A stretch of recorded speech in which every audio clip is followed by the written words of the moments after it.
इस वीडियो में मैं बात करूंगा कि आप लोग और बहुत सारे और रिटेल इन्वेस्टर्स पैसा क्यों खो रहे हैं स्टॉक मार्केट के अंदर। एक बहुत बड़ा कारण है इसके पीछे, और वो कारण पता है क्या है कि हम लोग कोशिश क्या करते हैं, हम लोग यूट्यूब पे ऐसी वीडियोस ढूंढते हैं, best mutual fund for 2025, best ETF for 2025, best investment for 2025, और फिर जो है हम लोग भाई उस म्यूचुअल फंड को सेलेक्ट कर लेते हैं।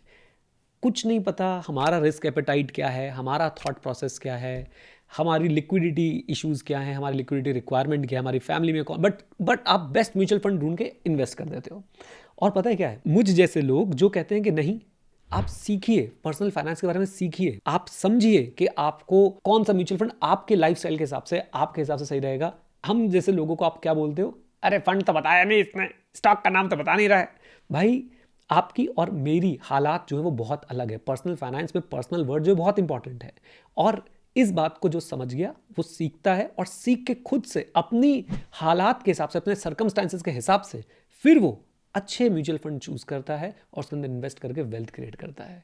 और सबसे बड़ी गलती इन्वेस्टर्स क्या करते हैं कि भाई हम दूसरों के कहे हुए, दूसरों के बताए हुए म्यूचुअल फंड्स और दूसरों के बताए हुए शेयर्स में जो है वो इन्वेस्ट करने लग जाते हैं, और इससे एक साइकिल चल जाती है। किस चीज़ की गलती होगी, क्या गलती होगी, आपने मान लीजिए कोई एक वीडियो देखी, भाई best small cap fund for 2025, आपने वहां से स्मॉल कैप फंड उठाया और आपने उसके अंदर इन्वेस्ट कर दिया। वो स्मॉल कैप फंड हो सकता है भाई शुरू में 4 5 6 महीने बहुत अच्छा रिटर्न दे, अब आधे लोग तो यहीं एग्जिट मार लेंगे, अच्छा रिटर्न दे दिया, सलाम नमस्ते मैं चलता हूं। और उसके बाद हो सकता है कुछ लोग भाई बने रहें और फिर कुछ समय के लिए वो म्यूचुअल फंड शांत हो जाए या म्यूचुअल फंड नीचे करने लग जाए, फिर आप उस यूट्यूब वाले भैया को 2 गालियां दोगे और जाके चुपचाप स्मॉल कैप म्यूचुअल फंड से एग्जिट कर लोगे।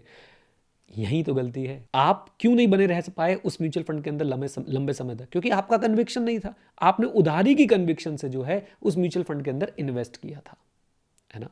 तो प्लीज उधारी का पैसा, उधारी की कन्विक्शन, दोनों चीजों से दूर रखिए अपने आप को, और खुद से सीख के, समझ के, अपने आप को जान के इन्वेस्ट करना शुरू कीजिए। अपना रिस्क एपेटाइट समझिए, अपने लिक्विडिटी रिक्वायरमेंट को समझिए, और उसके बाद म्यूचुअल फंड को थोड़ा सा एनालाइज करना सीखिए, और फिर जाके आप लोग इन्वेस्ट कीजिए।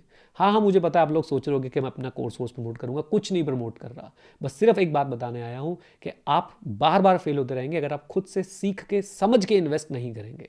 चाहे आप शुरुआती दौर में नहीं, आपको बहुत सारी चीजें समझ आती तो इंडेक्स फंड से शुरू कर दो यार, और उसके बाद धीरे धीरे धीरे धीरे सीख के फिर एक्टिव फंड्स की तरफ जाओ। लेकिन आप अगर ये सोचोगे कि भाई मैं किसी और के बताए हुए फंड्स में इन्वेस्ट कर लूं, आप हमेशा फेल होंगे, होते रहेंगे होते रहेंगे होते रहेंगे। वेल्थ क्रिएशन का जो लंबे समय आपको चाहिए था वेल्थ क्रिएशन के लिए, वो समय जो है आपका वेस्ट होता जाएगा, राइट। और इसलिए मैं बोलता हूं कि अगर आप वेल्थ क्रिएट करना चाहते हैं तो 15 से 20 साल लग जाएंगे, लेकिन अगर आप बहुत जल्दी वेल्थ क्रिएट करना चाहते हैं ना, तो आपको 25 से 30 साल लग जाएंगे। वो एक्स्ट्रा 10 साल ये सीखने के लिए लगेंगे कि जल्दी वेल्थ क्रिएट नहीं होती है, राइट। उम्मीद करता हूं मैं अपने फीलिंग्स, अपने थॉट्स आपको समझा पाया, और आपसे ये उम्मीद लगा रहा हूं कि आप लोग इसकी कदर करेंगे, और आप लोग आगे से सीख के, समझ के, सोच के इन्वेस्ट करेंगे। Don't invest if you don't understand, and please personal finance में सबसे इंपॉर्टेंट वर्ड है पर्सनल, उस पर ध्यान रखें। All the best, God bless you.